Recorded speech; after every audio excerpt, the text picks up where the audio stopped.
Eastern Europe, crossroads of races and cradle of supermodels. Hello everyone, welcome to Deep Sight.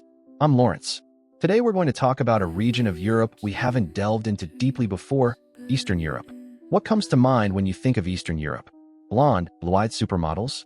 The fierce fighting race? Or the grandmasters who dominate the chess world? That's right, Eastern Europe produces an incredible number of world-class talents. But have you ever wondered, why Eastern Europe of all places? What kind of magic does this land possess? Today, we'll turn Eastern Europe inside out from multiple angles: race, genetics, history, sports, intelligence, military.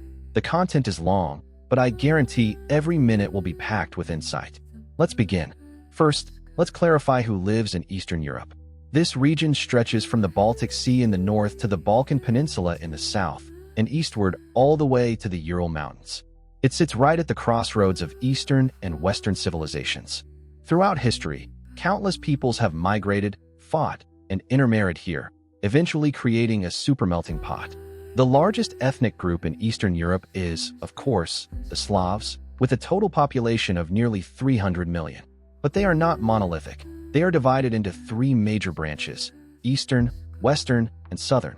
Eastern Slavs mainly include Russians, Ukrainians, and Belarusians. They are the old residents of the East European plain, adherents of Orthodox Christianity, and users of the Cyrillic alphabet. In appearance, they have fair skin and are relatively tall. Due to historical contact with Asian nomadic peoples such as the Mongols, their facial features are relatively soft, with light brown hair and blue or gray eyes. Western Slavs include Poles, Czechs, and Slovaks.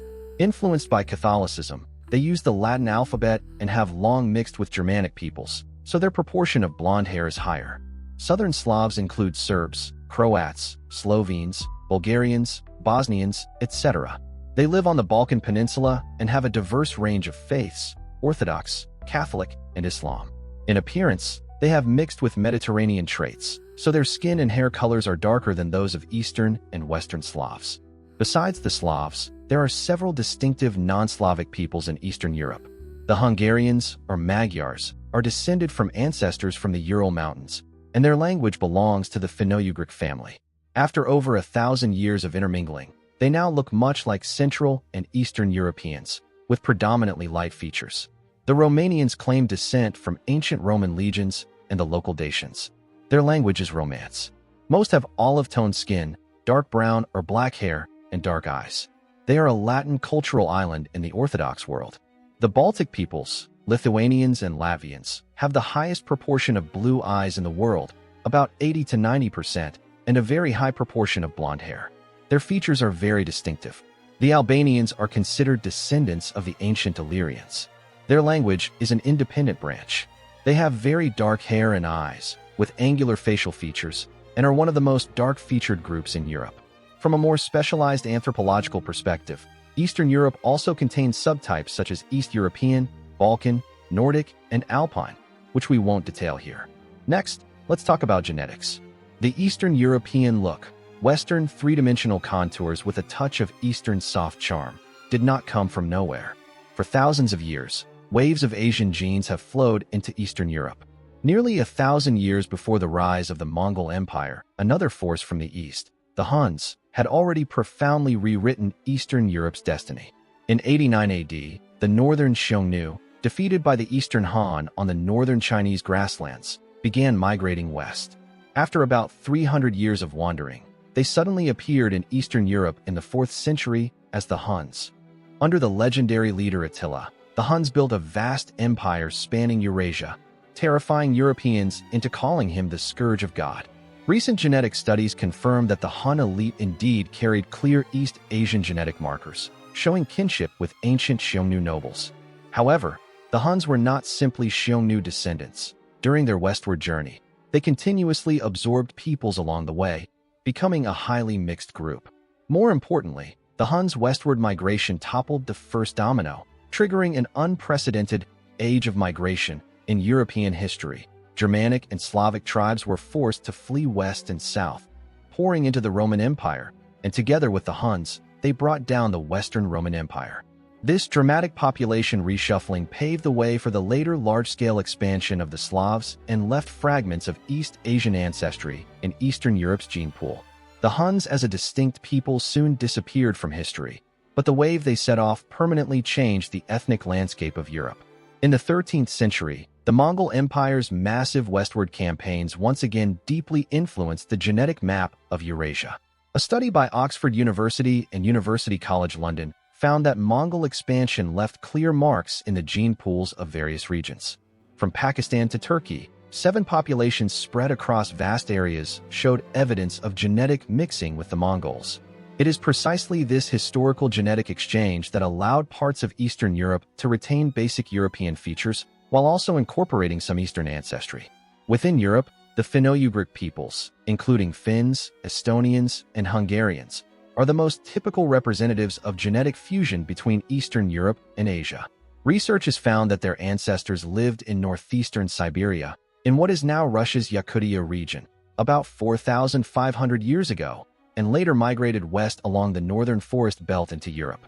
A study in Nature confirmed that the genetic signature of Uralic-speaking peoples first appeared in remains from Yakutia about 4,500 years ago, and this signal persists today. About 97% of Finnish Y chromosome haplogroups belong to branch N1C, which shares a common origin with the N-type Y chromosome found in Han Chinese, indicating they shared a common ancestor thousands of years ago. Finns have even been described as differentiated from the Han Chinese ancestor, with a genetic similarity of up to 97%. So, when you see those soft, East meets West faces among Eastern Europeans, don't be surprised. It is nature's gift from thousands of years of genetic flow and fusion. Alright, after discussing race and genetics, let's look at a topic that interests everyone the most. Why are so many of the world's top supermodels from Eastern Europe? The data is solid. In global supermodel databases, Eastern European women account for as much as 43%, far exceeding their share of the global population. Among them, Russian models make up 36%, Ukrainian 22%, Belarusian 8%. Eastern Europe has truly become a hematopoietic center of fashion. The reasons behind this start with objective genetic and appearance advantages. Slavs generally possess high skull vaults, narrow faces, high cheekbones, and three-dimensional bone structure, features that photograph very well and align with the high-fashion aesthetic of light, shadow, and lines.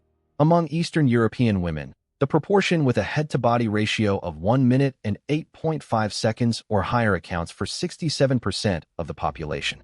The historical genetic admixture from the Huns and Mongols gives Eastern European faces both the deep-set eyes and high noses of the West and the soft charm of the East, a unique mixed-race beauty with high recognizability.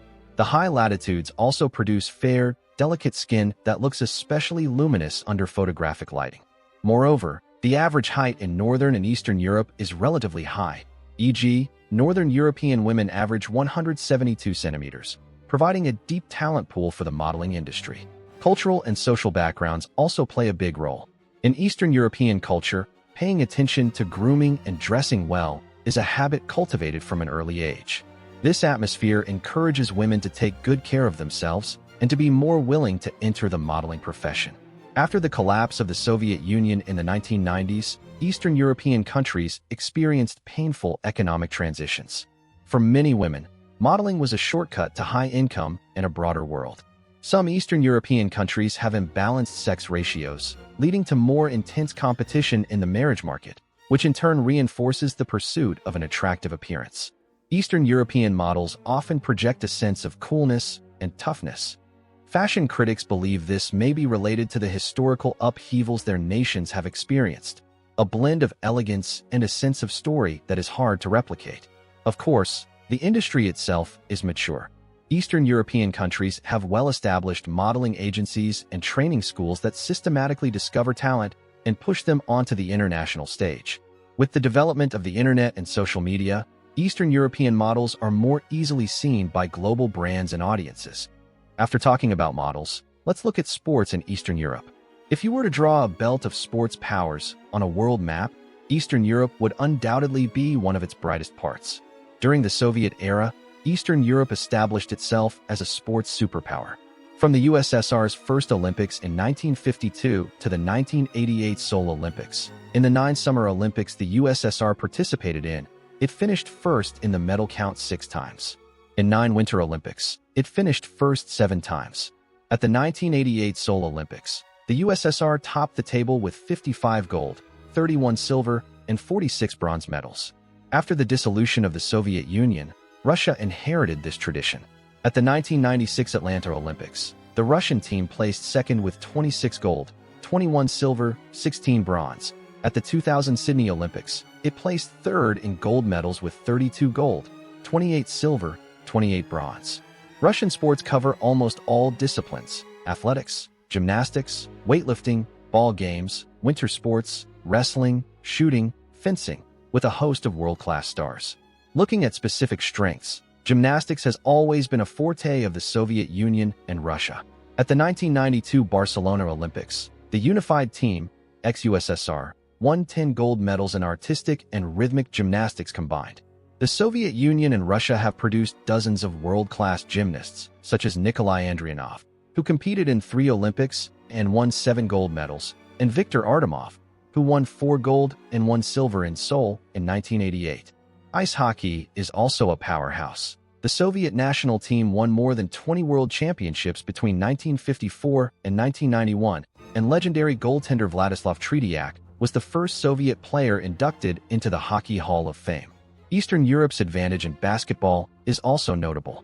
The Serbian men's basketball team has long been a world leader, producing generations of excellent players like Vlade Divac, Peja Stojakovic, and Nikola Jokic.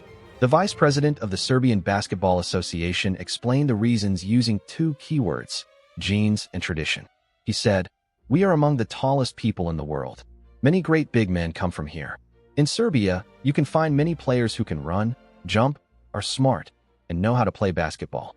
Serbia has 20,000 registered basketball players, about 400 teams combining senior and youth levels. Basketball is the most popular sport and part of daily life. The same holds true for football. Eastern European players are renowned for their strong physicality. One commentator, watching the Bulgarian team, was surprised to find that these players have very solid upper body muscles and loud voices. Compared to national teams like Italy, Spain, or Brazil, which have a mix of heights and builds, they looked like an ancient, mighty steppe army. The Czech team also had a clear physical advantage. The Netherlands is among the top 3 countries in average height, but Czech players overwhelmed the Dutch with what seemed like a track and field charge. When asked why Eastern European players generally have such explosive power, Czech player Marek Jankulovski replied, "Almost all Eastern European players have the same story. They grew up in difficult circumstances. They understand, no explosion, no way out." Research from Milan Lab pointed out that Andriy Shevchenko's physical qualities were forged in the harsh cold climate. Pavel Nedved and Shevchenko winning the Ballon d'Or consecutively fully demonstrates the power of Eastern European football. From an anthropological perspective, the tall, robust physique of Eurasians offers natural advantages in athletics, ball games, swimming, and strength events. Moreover, the mixed Eurapid Mongoloid populations in Eastern Europe provide a solid base for absolute strength sports like weightlifting and wrestling.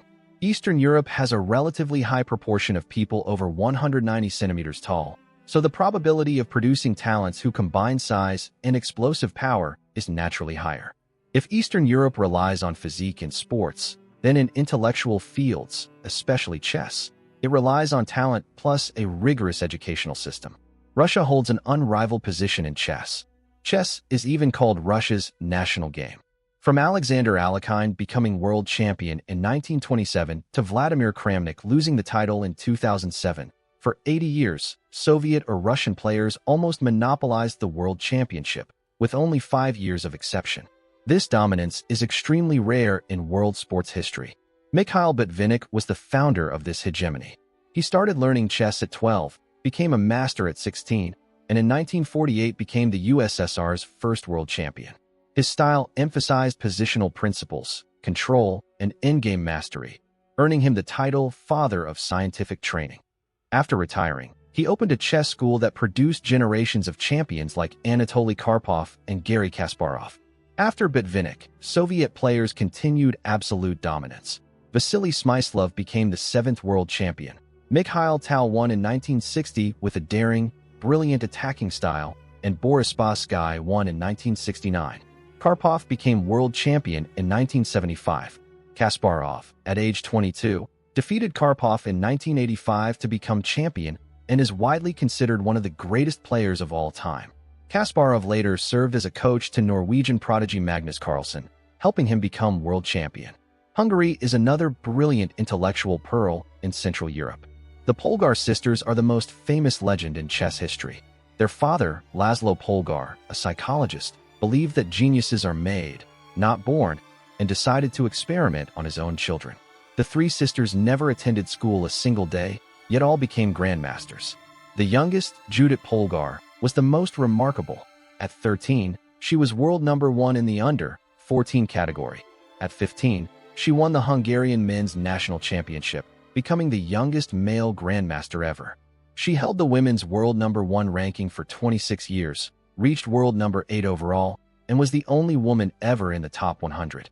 She twice defeated reigning world champion Karpov in 1993 and beat Kasparov in a rapid game in 2002.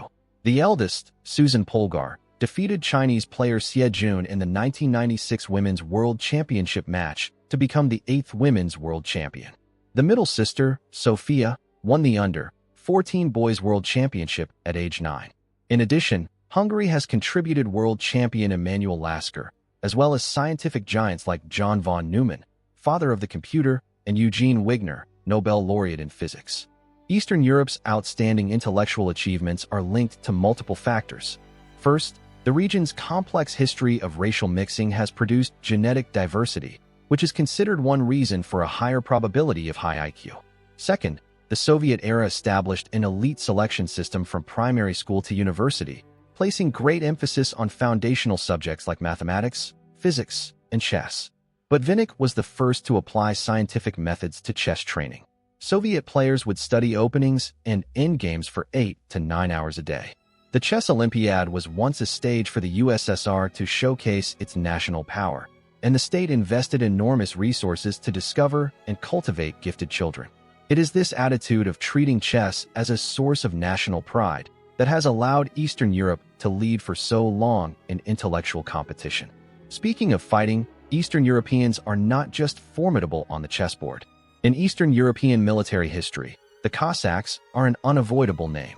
They are not a single ethnicity, but a group of steppe-dwelling people from the East European plain, composed mainly of Slavic Russians and Ukrainians, with a mix of Tatars, Caucasians, and others. Cossack cavalry is known as Russia's true fighting tribe. On the battlefield, wielding sabers and charging on horseback, they move through hails of bullets with casual grace.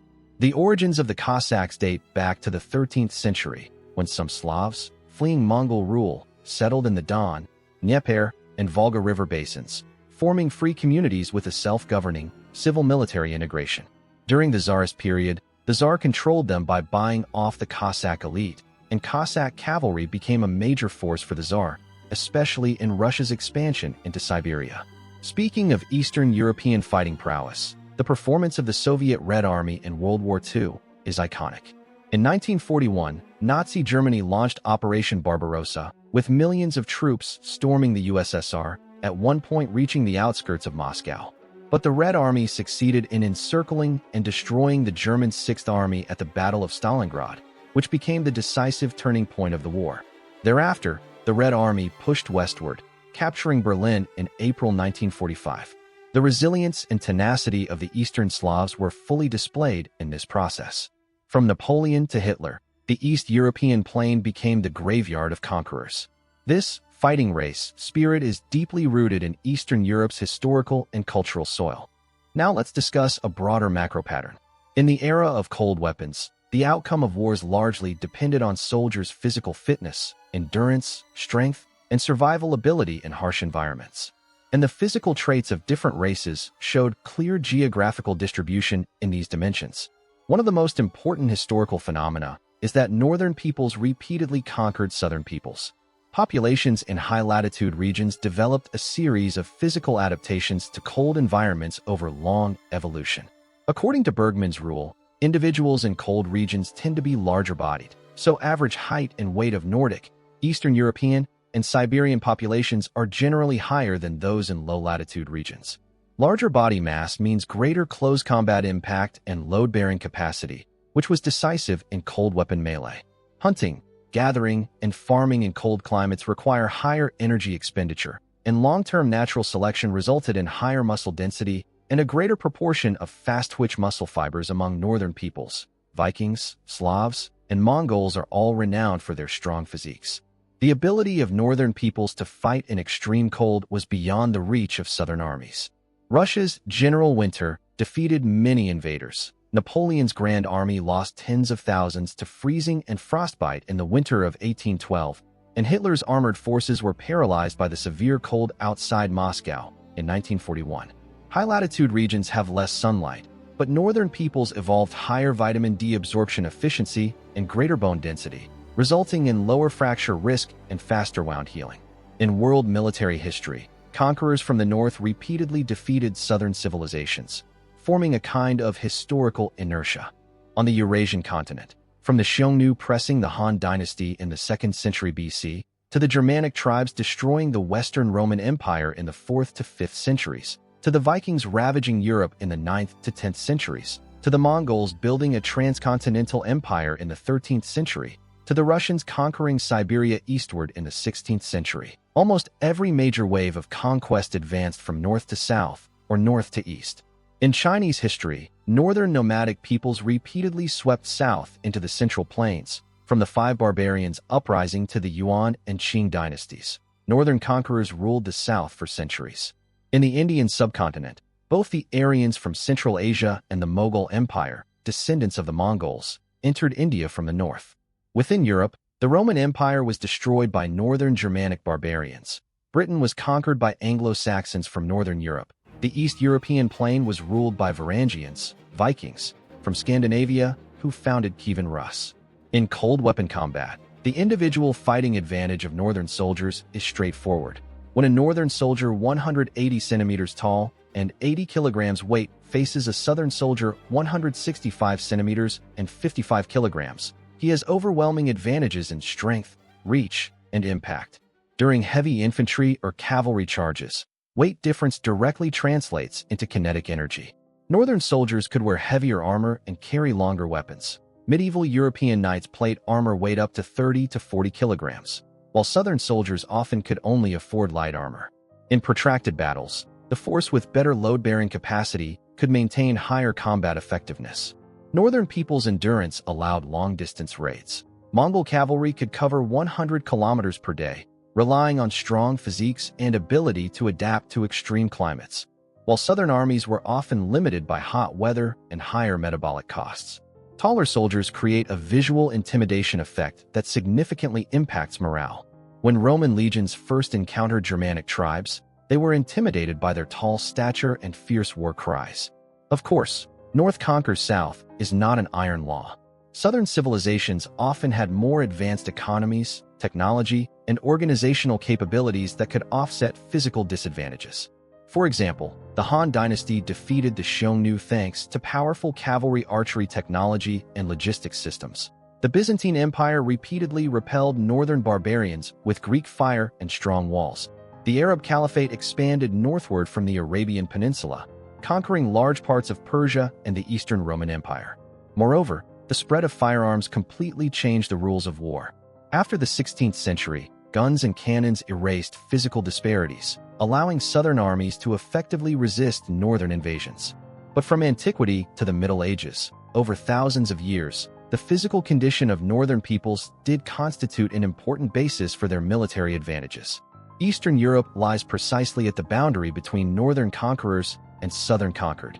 The Eastern Slavs were both northern conquerors. They conquered many indigenous peoples of Siberia eastward, and were themselves conquered by the more northern Mongols. Meanwhile, the southern Slavs of the Balkan Peninsula were repeatedly conquered by the Ottoman Turks from Asia Minor. This gradient of north strong, south weak is precisely the result of the interplay between physical conditions and geographical environment. Eastern Europe's intellectual achievements go far beyond chess. In mathematics and science, it has also produced countless geniuses. The Russian mathematical tradition is long and profound. Grigory Perelman is the most legendary example.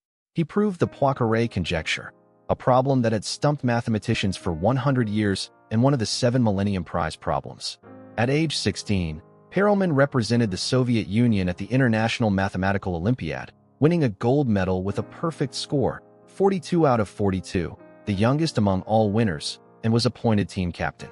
His problem-solving approach was astonishingly concise. While other students filled several pages with calculations, he completed the proof in just 3 lines. Poland has also produced brilliant mathematical geniuses. Stefan Banach, called the illiterate servant's son, a genius without a diploma, is now the second most cited name in ordinary mathematics after Euclid. Stanislav Ulam co-proposed the Teller-Ulam design for the hydrogen bomb. Alfred Tarski made pioneering contributions to logic. The Lwów School of Mathematics was born in pre-war coffee shops, and its results were recorded in a thick notebook called the Scottish Book, containing 193 problems, some still unsolved. Hungary gave us John von Neumann, the father of the computer, and Eugene Wigner, a Nobel laureate in physics.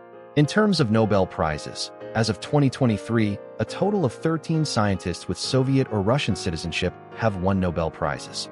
In 1904, Ivan Pavlov won for his work on digestive physiology. Pavlov's dog experiment is world famous. In 1908, Ilya Mechnikov won for immunity research. He was a founder of evolutionary embryology and coined the term gerontology.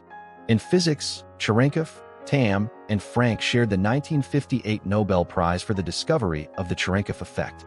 Lev Landau won the 1962 Nobel Prize in Physics for his research on condensed matter.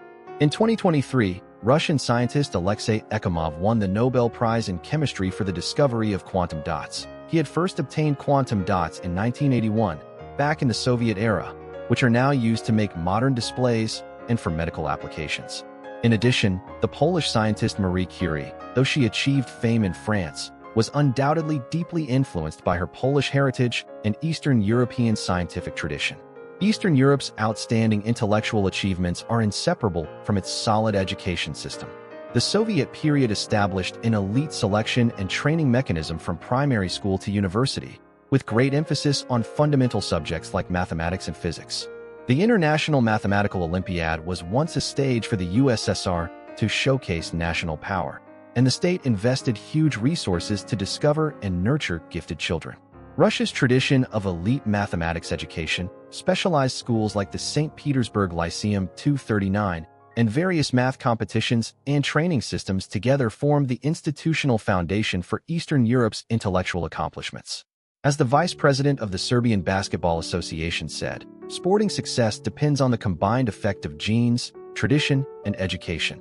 The same principle applies to mathematics and science. Now let's connect the threads we've discussed and look at the logic chain behind Eastern European beauty. The dominant ethnicity in Eastern Europe, the Slavs, possess the bone structure and body proportions that meet the fashion industry's standards.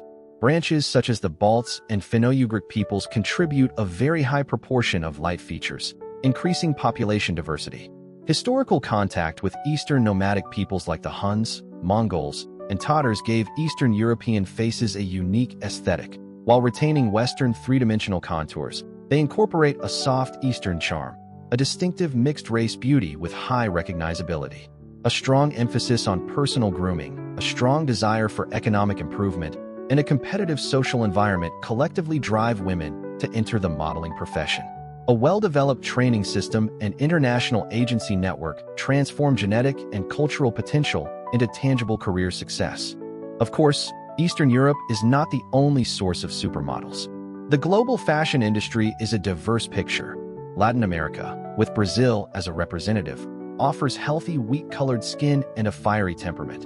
Africa's black pearls have incredible body proportions and powerful expressiveness. Australia is known for baby-faced supermodels with sweet, delicate looks. East Asia's South Korea and Japan, through meticulous appearance management, are increasing their international influence day by day. But Eastern Europe, with its unique ethnic composition, historical genetics, and cultural soil, consistently produces large numbers of faces that align with high-fashion aesthetics, earning it the reputation of cradle of supermodels. Finally, let's summarize. Eastern Europe, this ancient land spanning Eurasia, is not only a habitat for diverse ethnic groups such as Slavs, Balts, and Finno Ugric peoples, but also an indispensable talent base for the modern fashion industry, a sports powerhouse, a fighting race, and a high ground of intellect. From an anthropological perspective, Eastern Europe's pluralistic mix creates a rich variety of appearance types and physical characteristics. From a historical and cultural perspective, the unique geographical environment and historical processes have fostered a formidable fighting tradition. From an educational perspective, a solid foundational science education has cultivated generation after generation of scientific elite. From a military history perspective, the physical condition of northern peoples provided a natural advantage for conquering the south during the cold weapon era. These dimensions intertwine to answer a question people love to ask. Why are world-famous beautiful models, top athletes, battle-hardened warriors, and scientific geniuses so densely concentrated in Eastern Europe? Because here, there is both a uniquely endowed genetic gift and a deep soil that pushes potential to its extremes. Alright, this extra-long video ends here. If you enjoyed this comprehensive deep dive covering genetics, history, sports, and intellect, remember to like, subscribe, tip, and save. By studying others, we can understand ourselves. By studying history, we can understand the rise and fall of nations. Let us all work together for civilization and peace. See you next time.